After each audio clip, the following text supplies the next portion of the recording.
Hey everyone, it's Rihanna and welcome back to another video. So today I'm going to be talking about my most anticipated films of 2017. Now this isn't a top 10 because there is no way I could narrow this down. So I'm going to be talking about the top 15 films I am most looking forward to in the year of 2017. This list is completely based off the USA release dates. There are some films that still haven't come out in the UK which have already been released in 2016 in the USA. For example, Moonlight, La La Land.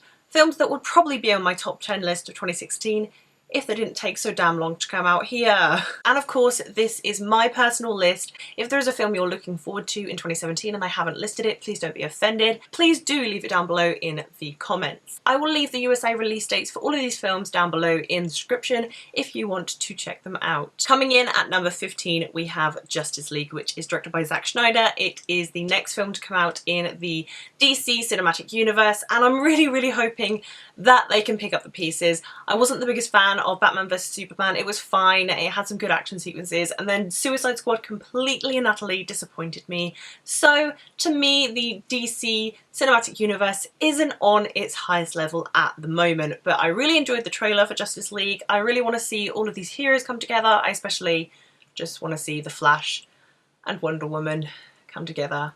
And Aquaman, I'm so excited for Jason Momoa as Aquaman. But yes, Justice League by Zack Snyder, pretty excited for it. Number 14 on my list is Mute, directed by Duncan Jones. He also directed an incredibly underrated sci-fi film called Moon, which you should definitely check out. Anyway, Mute is set 40 years in the future in Berlin, where it's definitely a divided city again, and I'm not too sure what the fine details of Mute are. I just know it's a science fiction film and it's directed by Duncan Jones, and really that's all I need to be excited for Mute. It looks beautiful as well from the poster, I mean. At number 13 we have Taika Waititi's Thor Ragnarok. Now I'm pretty excited to see what indie director Taika Waititi does with a superhero film. I like the way Marvel are going, getting indie and horror directors to do their superhero films. I think it gives it a nice original flair, and I just love Taika Waititi. I just love him so much. Obviously we're returning back to the chronicles of Thor and Loki, and we have a great new cast coming into Ragnarok. We have Jeff Goldblum, we have Cate Blanchett, we have Tessa Thompson, who I absolutely love recently. And Thor Ragnarok is all about Thor facing the gods as Asgard is faced with the apocalypse Ragnarok. So pretty excited to see what Taika Waititi does with this. And I'm just excited to see Loki again. Oh, I love Loki. Coming in at number 12 on my list is SpiderMan Homecoming, another Spider-Man reboot. The third one, I know. But as soon as we saw Tom Holland's Peter Parker / Spider-Man in Captain America Civil War, I knew I was going to fall helplessly in love with him as Spider-Man, and I'm not the biggest fan of Spider-Man, but Tom Holland can make me love him, and I really dig the trailer for this one. I think Michael Keaton's going to make a very interesting Vulture villain. This guy just can't stay away from his like superhero films. He was Batman, he was Birdman, now he's Vulture. What is going on? This is like Inception. So yes, Spider-Man Homecoming, third Spider-Man reboot. Let's see how this goes. Coming in at number 11 on my list is Kingsman: The Golden Circle.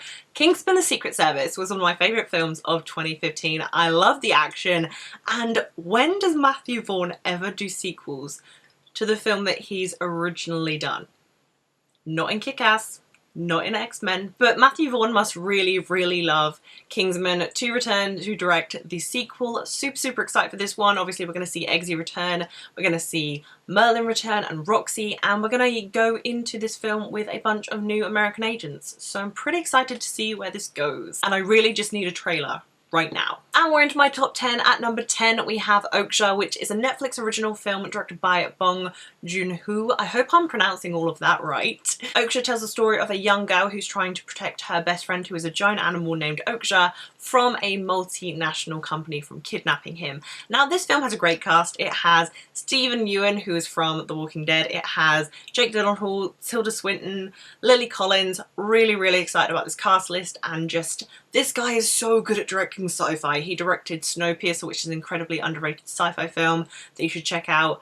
But yes, this guy is so good at directing his sci-fi films. I just cannot wait for this. And Netflix are killing it with their original content, so there's no way this can't be good. Coming in at number 9 is Baby Driver, which is directed by Edgar Wright, who did the Three Flavors Cornetto trilogy and Scott Pilgrim vs. the World.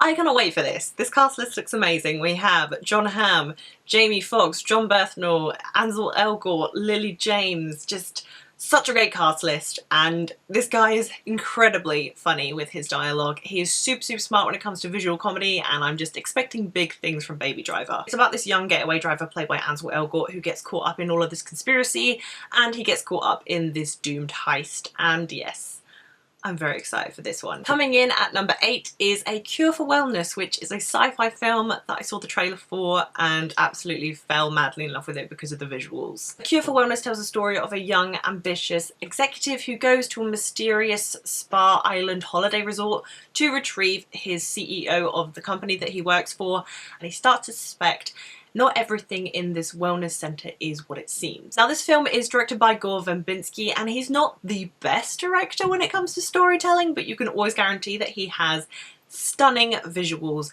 to sell to an audience, and I'm a sucker for stunning visuals. If you watch this trailer for this film, it's incredibly eerie and creepy and has some amazing cinematography, so I cannot wait to just dive in to some sci-fi horror creepiness with gorgeous cinematography. Plus, the cast list includes Dane DeHaan, Jason Isaacs and Mia Goth, so it's good for me. Plus, after watching the OA, I will not trust Jason Isaacs with anything in my life. You'll know if you've seen it. Coming in at number 7 on my list is Guardians of the Galaxy Volume 2. Yes, the gang are back and James Gunn is back directing. I cannot wait for this. It looks so good from the trailer. Can't wait for Baby Groot. Can't wait for that stunning soundtrack. And yes, just Guardians of the Galaxy was one of the most original and cool Marvel films to ever hit screens. And the sequel is probably going to be better. I don't know how they're going to top the first film, but I have high hopes for this one. And it's about them working as a team as things start to go against them when they're learning more about Peter Quill's true parentage. And I can't wait. Number 6 on my list is Alien Covenant, which is directed by Ridley Scott, which is a sequel to Prometheus, but a prequel to Alien. Someone correct me if I'm wrong, please. And the trailer for this film dropped on Christmas Day, and oh my goodness, it just looks like creepy sci-fi that the original Alien had in it, and I'm just so excited. It follows the crew on the ship of Covenant, which go into uncharted territory where they think they've found a paradise, but actually, it's not such a paradise. People in the Alien movies just need to learn that nothing is really a paradise. You're probably all gonna die in the end. But, I mean, it's Ridley Scott, and it's Alien, so I can't not love it. Number 5 on my list is very surprising to me, which is Blade Runner 2049.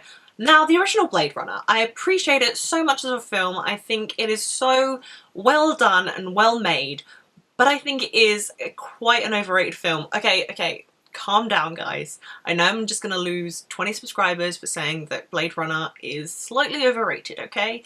But the trailer dropped, it's just a teaser, but it looks so good, and Denis Villeneuve is directing this. And anything that that man touches is golden. So, Blade Runner 2049, Harrison Ford, Ryan Gosling, looks stunning, and I can't wait to go back into the Blade Runner world. I think it's such an original concept and world, obviously based off the short story by Philip K. Dick. And, oh, yes. Maybe if I rewatch Blade Runner and I like it a lot more second time round, maybe I'll just be 10 times more excited for Blade Runner 2049. It sounds weird that I'm really excited for it, but I so am. Number 4 on my list, and it had to be on my list, is Wonder Woman, directed by Patty Jenkins, starring Gal Gadot as Diana Prince / Wonder Woman. All of the trailers for this have just been so freaking badass, and I really do think that this Wonder Woman film can put the pieces back together of the DC cinematic universe. I think Gal Gadot is probably one of the best bits of Batman vs Superman Dawn of Justice, and now that she has her own movie, I'm just so excited. A female superhero with her own movie! Just this whole film looks incredibly badass. I can't wait for the action sequences with her lasso and everything. Oh, it's just gonna be action paradise for me. I cannot wait. I just cannot. Number 3 on my list is Annihilation, directed by Alex Garland. Now, this film is a sci-fi film which follows a botanist who signs up to a very dangerous adventure when her husband goes missing, and this cast list is just flawless. Natalie Portman, Tessa Thompson, Gina Rodriguez, Jennifer Jason Leigh, Oscar Isaacs. Like, Yes! And it's directed by Alex Garland, who I think is one of the most promising young directors now in Hollywood, and what he did with Ex Machina was so different and so cool, and the tension building he does in that film is so amazing. So what he could do with these actors and this concept of this mystery expedition where the laws of nature do not apply, I'm just... so much sci-fi is happening in 2017, and my inner sci-fi geek is so excited. Number 2 on my list is Christopher Nolan's most recent film, Dunkirk. It was supposed to be on here. It was meant to be. Christopher Nolan hasn't directed a film since 2014 with Interstellar, and I've been having serious withdrawals from this man. And there isn't that many plot details when it comes to Dunkirk, which is the best way to do it with a Christopher Nolan film, because you know that he's going to drop a bomb plot twist in there somewhere. And it's just about the evacuation of Dunkirk at the beginning of World War II, and I'm so excited to see how Christopher Nolan directs a World War II story. Plus again, the cast list is amazing. Kenneth Branagh, Mark Rylance, Tom Hardy, Harry Styles. Bit like about that, but he looks really good in the trailers. Cillian Murphy and James D'Arcy. That is one hell of a flawless cast list. And Hoyt van Hoytma is doing the cinematography, so I'm just gonna die. And number 1 on my most anticipated list for 2017, if you haven't already guessed it, is Star Wars Episode 8.